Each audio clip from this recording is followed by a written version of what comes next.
It started on a quiet Saturday afternoon. Paul, a 38-year-old financial consultant, was cleaning out the garage, a task he had put off for months. His wife, Laura, was out running errands, or so she said. The kids were at their grandparents' house for the weekend, giving him a rare moment of solitude. Paul wasn't particularly looking forward to it, but the piles of boxes labeled miscellaneous were calling his name. One box, shoved to the back corner, stood out. It was taped up but marked with a faint "Memories" scrawled in Laura's handwriting. Curious, Paul pulled it out and peeled off the tape. Inside, he found a mix of old photo albums, ticket stubs, and letters. Nostalgia washed over him until he picked up a neatly folded piece of stationery. It was a letter, addressed to someone named Brian. His heart sank as he began to read. Brian. I can't stop thinking about last weekend. You make me feel alive in ways I haven't in years. I wish we didn't have to sneak around, but I know you understand. Let's meet again soon. Same place. L. Paul felt like the air had been sucked out of the room. His hands trembled as he reread the letter, trying to convince himself it was a misunderstanding. But the dates at the bottom, the weekend she claimed to be visiting a college friend, aligned too well. Suddenly, he remembered something. On that same weekend months ago, Laura had returned home with a small, shiny gift bag. When he asked her about it, she had laughed it off, saying it was a birthday present for her friend. Paul's mind raced. Who was Brian? How long had this been going on? Without hesitation, he pulled out his phone and began scrolling through their shared photos and messages, hoping for some kind of reassurance. But what he found next would shatter any remaining hope of normalcy. Paul's scrolling brought him to a series of text messages between Laura and someone labeled B. He hadn't paid much attention to her contacts before, why would he? They trusted each other. But now, the tone of the messages sent alarm bells ringing in his mind. Can't wait for next time, read one from a few weeks ago. Another, sent late at night, simply said, I miss you. His heart sank further as he kept scrolling. Some messages were more cryptic, mentions of our spot, complaints about having to be careful, and even plans for an upcoming meeting. B wasn't just a passing acquaintance. This was real, and it wasn't a one-time thing. Paul felt a rush of anger mixed with disbelief. How could Laura, the woman he'd loved and trusted for over a decade, betray him like this? And how long had this been going on? He knew he needed answers, but he also realized he couldn't just confront her without more information. Determined, Paul decided to investigate further. He noted the dates and times of the messages and scrolled through their shared calendar. His stomach dropped when he saw an entry that lined up with one of the messages, work dinner, late. The memory clicked. That night, she'd come home much later than expected, smelling of expensive perfume and more animated than usual. He'd assumed it was a good night with colleagues. Now, he wasn't so sure. Paul dug deeper, opening Laura's laptop, which she'd left on the dining table. It wasn't password protected, a small blessing in an otherwise shattering moment. As he searched through her emails, he noticed something strange, a separate email account logged into the browser. The username didn't match any of the emails she'd shared with him before. It was an alias. Curiosity drove him to open the inbox, and what he found felt like a punch to the gut. Emails between Laura and someone signed Brian filled the page. They contained intimate messages, plans for trips, and even a few pictures of them together, her radiant smile unmistakable as she leaned into a man he didn't recognize. But then, Paul spotted something that set his pulse racing, an email chain titled Upcoming Weekend Plans. The latest email from Brian read, I'll book the cabin. Can't wait to have you all to myself again. It was dated for next weekend. Paul stared at the screen, his mind whirling. Laura wasn't just lying to him, she was planning another rendezvous. The betrayal was deeper than he had feared, and now he was faced with a choice, confront her immediately or gather even more evidence to fully understand the extent of her infidelity. He looked at the clock. Laura would be home soon. His heart pounded as he realized he needed to act fast. Paul closed Laura's laptop with trembling hands, careful to leave everything as it was. He knew confronting her now would only put her on alert, and he needed more clarity before making any rash decisions. His mind raced as he planned his next steps. He needed to know just how deep this betrayal went, and if Brian was the only one involved. That evening, Paul played the part of a loving husband, masking the storm brewing inside him. He asked her about her errands and even helped unload groceries from the car. She seemed perfectly normal, chatting about mundane topics as though everything were fine. But Paul couldn't unsee the emails or unread the messages. When Laura turned in for the night, Paul waited until her breathing settled into the steady rhythm of sleep before quietly slipping out of bed. In the garage, he found an old shoebox filled with leftover tech gear. Inside, he retrieved a small voice recorder and a hidden camera he had once used for a side project. By morning, Paul had decided on a plan. Record conversations, he would place the voice recorder in her car's console. If Laura spoke to Brian or anyone else while driving, Paul would have evidence. Monitor locations, using a phone tracking app, he could see where she went without needing her to explain her whereabouts. Install a camera, he decided to place the small camera in their bedroom, discreetly hidden in the bookshelf, angled to capture anything suspicious. Over the next 2 days, Paul executed his plan methodically. When Laura left for her evening yoga class, a standing excuse for years, he quickly planted the voice recorder in her car. That night, as she showered, he slipped into the bedroom to position the hidden camera.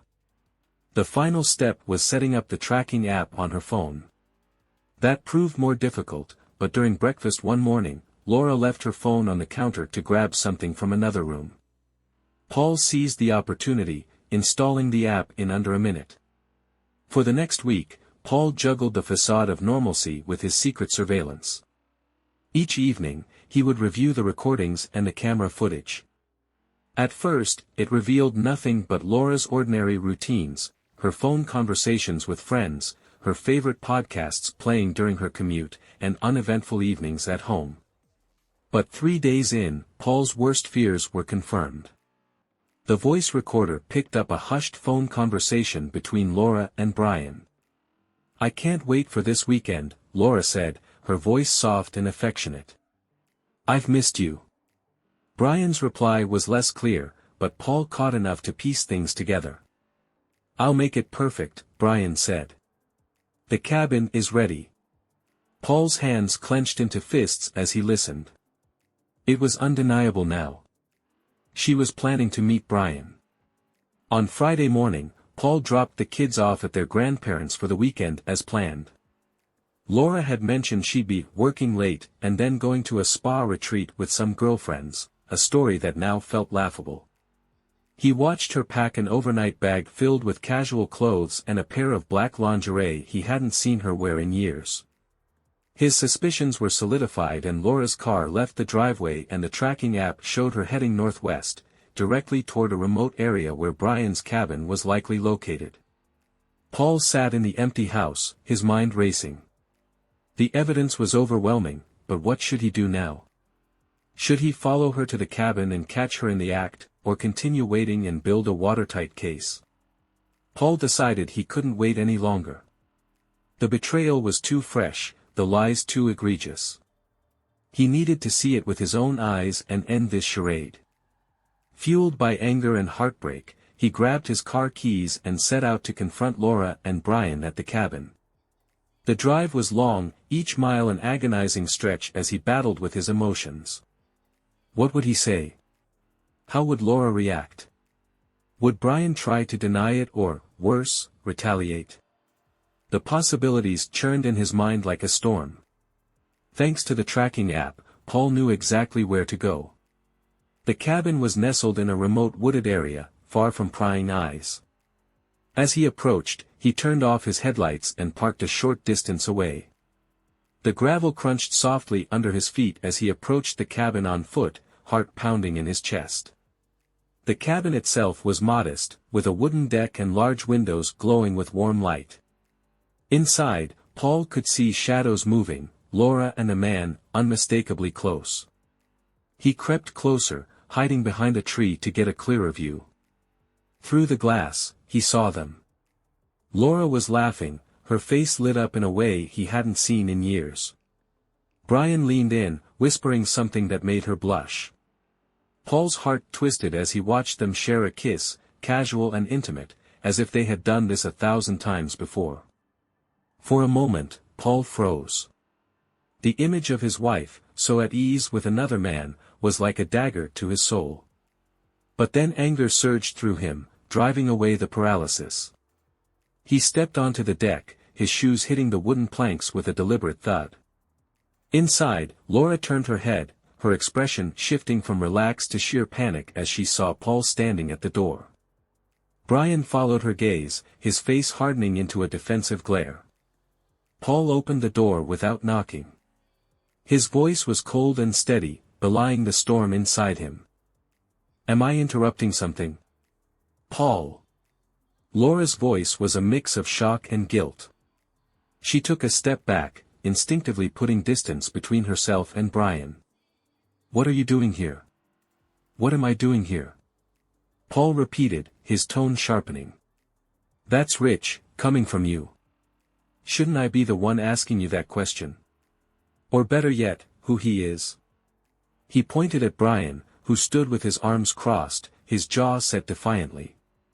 Brian finally spoke, his voice calm but condescending. "Look, man, I don't know what you think you're doing, but this isn't the time or place." Paul's eyes snapped to Brian, his voice dripping with contempt.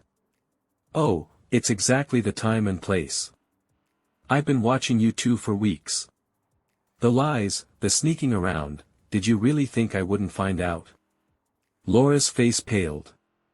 "Paul, please, let me explain." "Explain?" Paul cut her off, his voice rising. "Explain what?" "How you've been lying to me. How you've been sneaking off to meet him while I stayed home, raising our kids and trusting you." Laura's eyes filled with tears. "It's not what you think. I never meant to hurt you." Brian, however, didn't back down. "Maybe this conversation is better had somewhere else," he said, stepping between Paul and Laura. Paul took a step closer, his fists clenched. "Don't you dare try to play the protector. You're just as guilty as she is. What kind of man does this?" The tension in the room was suffocating. Laura tried to intervene, her voice breaking. "Paul, please, stop. Let's talk about this calmly." "Calmly?" Paul scoffed, his voice cracking with emotion. "You destroyed our marriage, Laura. You tore our family apart, and now you want me to be calm?" Before Laura could respond, Brian made a fatal mistake. He stepped forward, his voice laced with arrogance. "Maybe if you were a better husband, this wouldn't have happened." The words hit Paul like gasoline on a fire. Without thinking, he lunged at Brian, grabbing his shirt and slamming him against the wall. The cabin shook with the force of the impact, and Laura screamed. "Paul, stop," she cried, pulling at his arm. Paul released Brian, his breathing ragged, and stepped back. "You're not worth it," he said coldly, his voice trembling with suppressed rage. Turning to Laura, he met her tear-filled eyes. "I came here for answers, but I don't need them anymore. You made your choice, Laura. I hope he's worth it." With that, Paul turned and walked out of the cabin, leaving Laura sobbing and Brian glaring after him. As he drove away, Paul's hands gripped the steering wheel tightly. The confrontation was over, but the real battle, divorcing Laura and rebuilding his life, was just beginning. Paul's hands tightened around the steering wheel as he drove back home in the silence of the night. The confrontation at the cabin hadn't given him the closure he thought it would. Instead, it fueled a growing resolve within him, a need for justice. If Laura and Brian thought they could betray him and walk away unscathed, they were sorely mistaken. The first step in Paul's plan was to gather every piece of evidence he had collected, the emails, text messages, photos, and recordings. He spent hours meticulously organizing them into a folder labeled Betrayal. This wasn't just for his personal closure, this was ammunition. Paul wasn't just going to walk away quietly. He was going to make sure Laura felt the weight of her choices.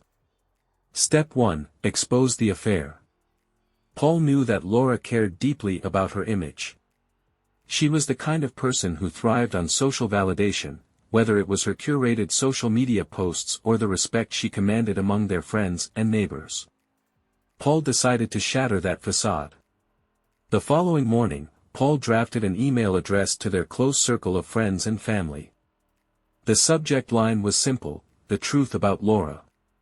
In the body, he wrote, "I never thought I'd have to share something like this, but I believe you all deserve to know the truth about what's been happening in my marriage.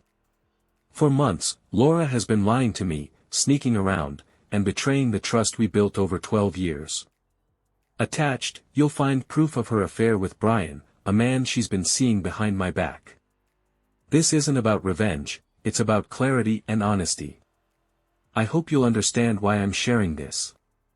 He attached the damning photos and emails, then paused before hitting send. A pang of guilt tugged at him, but it was drowned out by the memory of Laura laughing with Brian in that cabin. He pressed the button and watched as the email vanished into cyberspace. Step 2. Financial fallout. Paul had always been the financially savvy one in their marriage. Laura left most of the money management to him, trusting him to ensure their bills were paid and their savings were secure.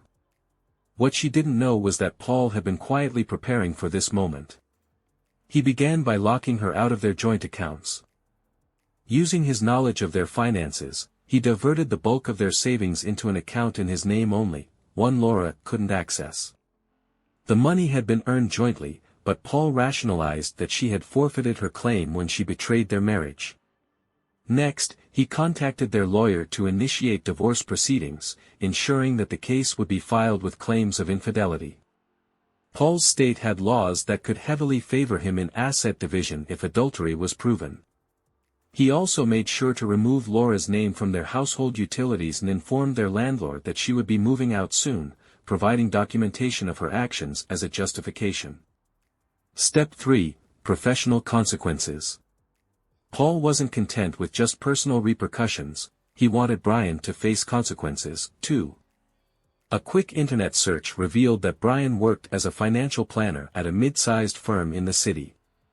Armed with the evidence of the affair, Paul drafted an anonymous letter to Brian's HR department, attaching incriminating photos and detailing how Brian had used company time and resources to conduct his relationship with Laura. The letter emphasized that Brian's actions were a breach of ethics and professionalism. Paul doubted the company would take kindly to such behavior, especially when it risked tarnishing their reputation. Step 4. A personal goodbye. On Sunday morning, Paul sat at the kitchen table and wrote Laura a letter. It was short and cutting. Laura.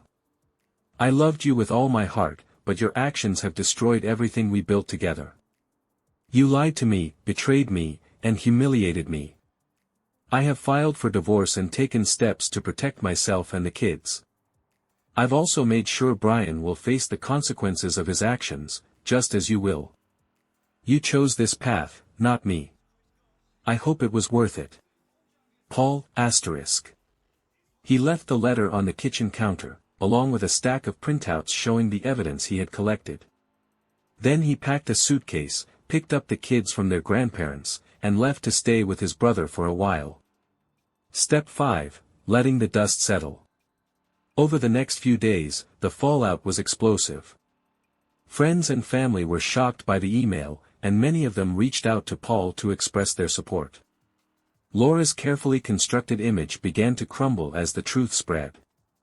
Brian's HR department launched an investigation into his behavior, and Paul heard through the grapevine that he had been placed on administrative leave. Laura called Paul incessantly, leaving tearful voicemails begging him to talk. But Paul didn't answer. He had already said everything he needed to in that letter. For Paul, revenge wasn't about cruelty, it was about making sure Laura and Brian understood the depth of their betrayal and felt the consequences. As the dust settled, he began to focus on rebuilding his life, determined to create a future free of lies and deceit. In the weeks following the confrontation and Paul's meticulously executed plan, his life began to shift. The initial whirlwind of emotions, anger, betrayal, and heartbreak, started to settle, giving way to clarity in purpose. While Laura's world crumbled around her, Paul took steps to rebuild his own life, brick by brick. A new chapter for Paul. Paul found solace in the unwavering support of his family and friends. His brother, David, offered him a place to stay while he figured things out, and their late-night talks became an unexpected source of comfort.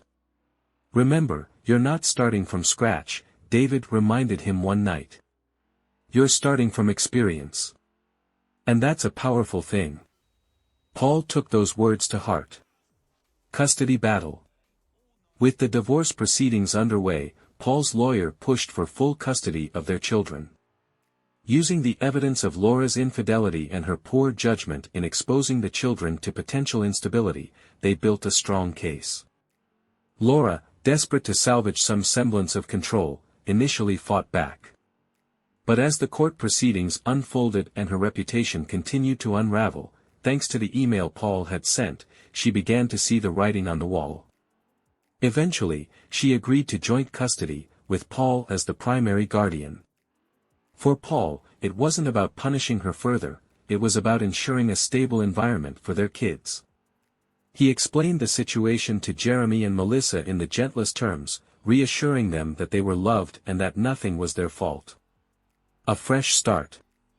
Paul moved into a new townhouse not far from his brother's place. It wasn't as spacious as their family home, but it had a cozy charm. He made it a priority to create a warm and welcoming space for the kids, decorating their rooms with their favorite themes and setting up family routines to keep things consistent. The townhouse also became a sanctuary for Paul, a place where he could finally breathe without the weight of Laura's betrayal hanging over him. Rediscovering himself. For the first time in years, Paul focused on himself. He picked up hobbies he had long abandoned, like woodworking and running. On weekends when the kids were with Laura, he joined a local hiking group, finding peace in nature and camaraderie with new friends. Therapy became a cornerstone of his healing process. Talking to a professional helped him untangle the emotions he had buried for so long, and he began to let go of the bitterness that had consumed him. Forgiveness doesn't mean forgetting, his therapist told him during one session. It means choosing to move forward without letting the past control you. Paul wasn't sure he could ever forgive Laura entirely, but he found himself less consumed by anger with each passing day. Laura's fall. Meanwhile, Laura faced the full brunt of her choices. Her friends distanced themselves, her job became tense, and her relationship with Brian quickly deteriorated. The thrill of their affair faded under the harsh light of reality. Brian, who had lost his job due to Paul's actions, began to resent her, and their relationship crumbled within months. Laura reached out to Paul repeatedly, apologizing and begging for a chance to explain herself. But Paul maintained his distance, responding only when necessary for the children. An unexpected connection. One evening, Paul attended a neighborhood barbecue hosted by his new hiking group. It was there that he met Lily, a kind-hearted graphic designer with a quick wit and an infectious laugh. They hit it off immediately, bonding over their shared love of the outdoors and their experiences as single parents. Lily had been through her own messy divorce and understood Paul's hesitation to jump into anything new. They started as friends, taking things slow, and their connection grew naturally over time. For Paul, Lily represented hope, the possibility of love without deception. Finding peace. Years later, Paul stood on the porch of his townhouse, watching Jeremy and Melissa play in the yard. The sun was setting, casting a warm glow over the scene. Lily emerged from the kitchen, carrying lemonade for the kids, and Paul smiled. His life wasn't perfect, it still bore the scars of betrayal, but it was his. He had built something new, something honest, and he had found a way to move forward without being defined by the pain of the past. As he sipped his drink, Paul felt a sense of peace he hadn't known in years. For the first time, the future felt bright. Life had finally begun to settle into a peaceful rhythm for Paul. His townhouse felt like home, his children were thriving, and his relationship with Lily was blossoming. But all of that came to a grinding halt one fateful afternoon when Paul received a troubling call from his doctor. He had been experiencing fatigue, joint pain, and occasional fever-like symptoms for weeks. Assuming it was stress or the lingering effects of his divorce, he'd brushed it off. But after some blood tests and further investigation, the doctor's tone turned serious. "Paul," the doctor began, looking at the chart in his hands, "your symptoms are indicative of a sexually transmitted infection. Specifically, untreated syphilis. Based on your test results, it appears you've had this infection for at least a year." Paul's heart dropped. The doctor's words rang in his ears, but he struggled to process them. "A year," he stammered.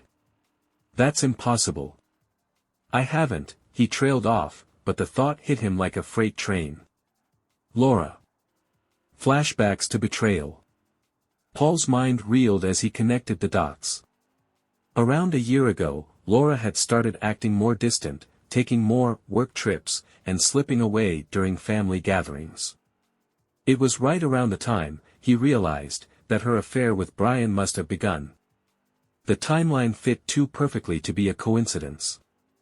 If he had contracted the infection from Laura, it meant she had not only betrayed him emotionally but also put his health at risk, without a word of warning. Paul felt a mixture of rage, betrayal, and deep disgust. He clenched his fists, recalling the nights they had shared a bed, unaware of the danger she had exposed him to. Confrontation looms. Back at home, Paul sat at the kitchen table, staring at his phone. Part of him wanted to call Laura immediately, demand answers, and unleash his fury. But he also knew this confrontation would need to be handled carefully, for his sake, and for the sake of their children. Instead, he contacted his lawyer, explaining the situation and asking if this new revelation could affect their divorce settlement. The lawyer advised him to gather evidence before confronting Laura, just as he had done with the affair. Paul went through his records from the previous year, documenting any interactions that might corroborate his suspicions. He also requested a full report from his doctor to add to the evidence. The confrontation. Paul couldn't put it off any longer. The next time Laura came to pick up the kids for her weekend visitation, Paul asked her to step inside for a quick word. "Is everything okay?" she asked, her tone cautious. She must have noticed the tension in his expression. "No," Paul said flatly. "We need to talk." Laura's eyes darted nervously, but she nodded and followed him to the living room. Paul wasted no time. "I went to the doctor recently," he began, his voice cold. "I've been feeling off for weeks. They ran some tests, and it turns out I have syphilis. The infection's been in my system for at least a year." Laura froze, her face draining of color. "Paul, Don't," he snapped, cutting her off. "Don't lie to me again. I know exactly where this came from. You were reckless enough to not only destroy our marriage but also endanger my health." Tears welled up in Laura's eyes, but Paul felt no sympathy. "I didn't know," she whispered. "I swear, Paul, I didn't know. Brian, he told me he was clean." Paul's jaw tightened. "So not only did you cheat on me, but you didn't even have the decency to protect yourself, or me." "I'm so sorry," Laura pleaded, her voice breaking. "If I had known, I would have told you." "Stop," Paul interrupted. "Your sorry doesn't change what you did. You put me at risk without a second thought. And what if you exposed our kids? Did you even think about that?" Laura shook her head, sobbing now. "I never wanted this to happen, Paul. I was stupid, and I made mistakes, but I never meant to hurt you like this." Paul's voice was icy. Your intentions don't matter. Your actions do. And now I'm left dealing with the fallout of your selfishness. Legal fallout. Paul immediately contacted his lawyer to update the divorce proceedings. While the settlement had largely been finalized, this new revelation gave him grounds to revisit certain aspects of their agreement. His lawyer assured him they could petition for damages related to the health risks and emotional distress caused by Laura's negligence. He also ensured that the children were tested as a precaution. Thankfully, their results came back negative, sparing him further heartbreak. A test of resilience. For Paul, this was yet another painful chapter in a story he thought was nearing its end. But it also served as a turning point. With Lily's support and the determination he had cultivated since the divorce, Paul resolved to not let this setback define him. In therapy, he worked through the anger and betrayal, focusing on his health and future.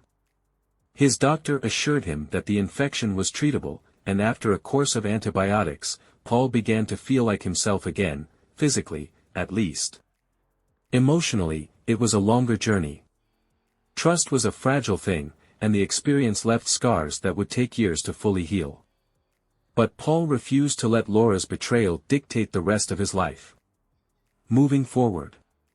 Months later, as Paul sat on a park bench watching his kids play, Lily joined him, handing him a cup of coffee. She had been a rock through everything, offering support without judgment. "You okay?" she asked, her eyes full of concern. Paul nodded. "I am now. I've been through a lot, but I think I'm finally on the other side." Lily smiled, taking his hand. "You're one of the strongest people I know. Whatever comes next, I know you'll handle it." And for the first time in a long while, Paul believed her. Laura's downfall. The consequences of Laura's choices began to close in on her from every direction. Social isolation. After Paul's email to their friends and family, Laura's carefully maintained social circle shrank drastically. Former friends, once enamored with her charismatic personality, turned cold. Even those who tried to remain neutral found it hard to ignore the evidence of her betrayal. Invitations dried up, and her once busy weekends became lonely. Financial struggles. The divorce settlement, now amended due to the revelation of her endangerment of Paul's health, left Laura in a precarious financial situation. Paul's lawyer successfully argued that her reckless behavior constituted grounds for compensatory damages, significantly reducing her share of their assets. With Brian out of the picture and her reputation in tatters, she struggled to maintain her standard of living. Professional damage. The fallout extended to Laura's job. Her employer, already wary due to whispers about her personal life, found her distraction at work untenable. A missed deadline on a major project was the final straw. She was let go, leaving her scrambling for employment in a competitive market where her once sterling reputation was now stained. Estranged relationships. Even her relationship with Brian fell apart. The pressure from the scandal and his own professional troubles drove a wedge between them. Eventually, Brian moved on, leaving Laura to grapple with the wreckage of her life alone. Paul's triumph. While Laura faced the repercussions of her actions, Paul focused on rebuilding and flourishing. Full custody. With the amended divorce settlement and Laura's instability, Paul was awarded full custody of Jeremy and Melissa. Laura's visitation rights were restricted, ensuring the children's exposure to her chaotic lifestyle was minimal. Paul created a stable and loving environment for them, and their bond grew stronger than ever. Health and healing. After completing his treatment for syphilis, Paul received a clean bill of health. He used the experience as a catalyst for prioritizing self-care, embracing a healthier lifestyle that included regular exercise, mindfulness practices, and therapy. Professional success. Paul's resilience and reputation for integrity paid off professionally. After securing a major promotion at his financial consulting firm, he became a respected leader in his field. His ability to navigate personal and professional crises earned him admiration from colleagues and clients alike. New love.